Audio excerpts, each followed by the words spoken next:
৬,৫৩১ শিক্ষক নিয়োগ বাতিলের বিরুদ্ধে আপিল শুনানি আজ।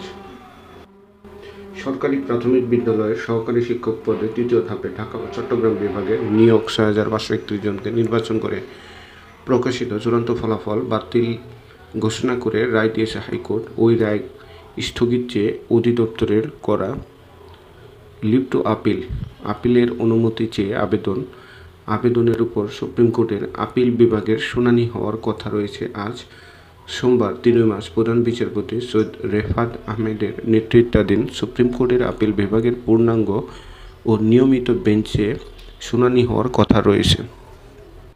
এর আগে সরকারি প্রাথমিক বিদ্যালয় সহকারী শিক্ষক পদে তৃতীয় ধাপে ঢাকা ও চট্টগ্রাম বিভাগের নিয়োগ দিতে ৬,৫৩১ জনের প্রকাশিত ফলাফল বাতিল সংক্রান্ত রায়ের বিরুদ্ধে করা লিভ টু আপিল শুনানির জন্য আজকের দিন ঠিক করা হয়েছে।